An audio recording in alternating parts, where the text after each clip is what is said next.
He said it last week and he said it again this week. Fever head coach Adam Shackelford called tonight's game in Green Bay a must-win. Only 2 games away from a state title, that excitement's only going to build, and it starts tonight with the Todd Beamer Titans. Well, the last time it was sleepless in Seattle, the headliners were Tom Hanks and Meg Ryan. 2 teams, 2 coaches of the year, and 2 programs looking for their first state title. The loudest crowd roar at a sporting event, not just once, but twice. And if you want to know what that sounds like, just stand next to a jet engine. The road to the Final Four is often littered with Cinderella teams, small schools, and crumpled up brackets. My bracket has been MIA since day one. The coaching ranks with your offensive genius, if you will, but the story last week, I should say, was your defense. How does that trend continue? Ask Jay Frank to keep that Thunder and Lightning at bay just for a little bit longer so that we can get this game going. At Edgar Brown Stadium, I'm Vince Sapienza. Back to you. For many, peanut butter and jelly are the ultimate combo. For others, it's chocolate and peanut butter. But for Kamiakin High School, nothing meshes better than the girls' track and field and softball teams. Each came into the season with back-to-back state titles, and earlier today, the Lady Braves made it their 3rd on the track, while the ladies on the diamond look to follow suit. The Lady Braves in Lacing go to battle with Enumclaw. Rough start for Kamiakin. The Hornets sting first. Madeline Carlson pops one up. Braves get the out, but Enumclaw go up 2-0 on the sac fly. Braves would cut the lead to 1, but they weren't done there. Melanie Ord at the dish, and she wants seconds. A 2 RBI double puts Kamiakin on top 3-2, and then a little bit later, Siley Richards with the insurance run. And with that, the Braves state champs 3 years running in both softball and track and field, winning this one 4-2. The Othello Huskies' bid for a softball state championship continued today as they handed WF West their first loss of the entire year in the semifinals by a score of 9-3, putting the Lady Huskies 1 win away from a state title.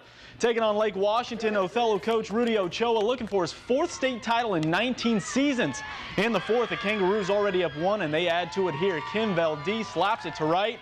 2-zip Roos. Next inning, still up 2. A hopping around on second, but Madison Martinez ends the throw with a K to get out of the frame. Last chance for Othello, down a quartet of runs. Kristen Quigley slaps it through the infield. It was the Huskies' only hit of the game. That should tell you how this one finished. They finished 2nd in 2A as the Kangaroos shut out the Huskies 4-0. Go to the 2A championship in baseball where Ellensburg had a bout with the Kangaroos. Top of the 3rd, check out this defense. The Roos flare one to right. The Dogs' Alonzo Bibiano snags it on the bounce and fires it to second for the 3rd out of the inning. And Big E uses that momentum on offense. Kyler Watts grounder past the pitcher, and he shows off the hustle by beating out the throw to first. That was the Bulldogs' first hit of the night, but the best hit of the night came from the very next batter.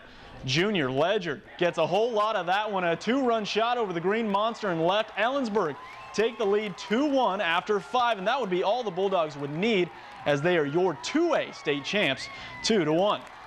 To the playfields, Connell looking for their 4th straight 1A softball title, taking on the Elma Eagles, starting the 4th tied at 1 with 2 on. Savannah Egbert singles up the middle, bringing home a pair. It was part of a 3-run inning. Connell on top 4-1. Straight to the 7th now. Final 3 outs for Elma. Purple still with a 3-run advantage. Now after a leadoff triple by Brooke Goldsmith, Sydney Smith puts this one to the fence. An RBI double cuts the lead 5-3. Very next batter. First pitch she sees. Izzy Cristelli sends that neon comet up to the stars and out of the park. A 2-run shot ties the game in the 7th. We go to extras. And in extras, Goldsmith making a claim for the MVP of the 1A tourney. Gets Casson Hopkins to sit down, and then look what she does in the bottom frame. With a man on first, hits a walk-off single. The ball gets past Brittany Vickerman. That allows the runner home. Elma, with a come-from-behind victory, dashed Connell's title hopes with a 6-5 victory. Stay in 1A baseball, Natchez Valley looking for the gold crown against Woodland. Right off the bat, Rangers go in front. Chase Wells blisters one off the second baseman. That allows Kellen Stauffer to cross. 1-0 Natchez. Jump to 6. It's the Rangers going back to the well again. Wells returns that one to the gap. Give him an RBI double and a 5-0 Rangers lead. Still in the 6th, different Wells, same result. This time it's his brother Sam who he rips into left. That plates Colby Molnar. And then in the 7th, Chase Wells at it again. So fitting, he ends it after starting it. A complete game, Natchez Valley, your 1A state champs. And the invincible play of the day goes out to none other than the men and women who protect us. The Walla Walla law enforcement took on the Walla Walla Fire Department, a sold-out burlesque for a 7-inning fundraising baseball spectacular. Now, the Fire Department won 10-2, but no score can best this play. Look at this. It comes from the sheriff's office. Richard Schramm committing absolute highway robbery. He should get 10 to life on this play. Look at this. Nice. Go Gadget Arm. Last year they made 24 grand in charity. This year I'm told they definitely surpassed that. That right there is the invincible play of the day. Excellent. Now Tim Bennett told us Terry Chick, Action News, went out there and he's the reason law enforcement lost. Had to get that out there. That's right. You know, after the turnover we had, I thought, you know, we're going to lose. I actually sat down because I knew they made it, and I was like, oh, crap. And then it sat there on the rim and just didn't fall down. 10 seconds remaining in the fourth, tied at 65. The Prosser Mustangs had a chance to upset the second-ranked team in 2A at home.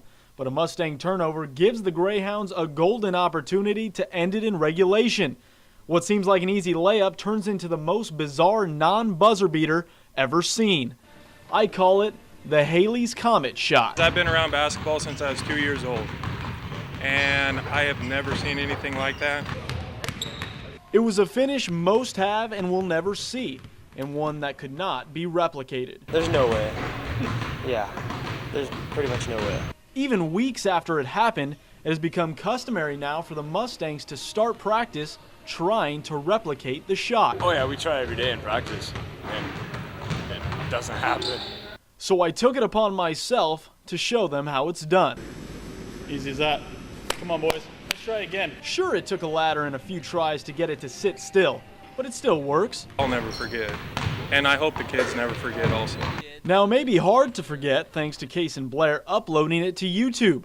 The play has been viewed over 2 million times, and it even made SportsCenter's not top 10 list. Again, the ball doesn't come down. What's a ruling on this? Can we get a ruling, please? The ruling would be no basket, sending the game into overtime. Now, Grandview did win, but it didn't stop the chatter in Prosser. Yeah, that's pretty much all everybody was talking about. I mean, they all were like, oh my gosh, it's on TV. Everybody was telling us that it's on these different websites that we've never heard of. It's got Prosser in the national spotlight, which is always good for a team and a town. And that spotlight is as rare and bright as Halley's Comet. Vince Sapienza, Action News.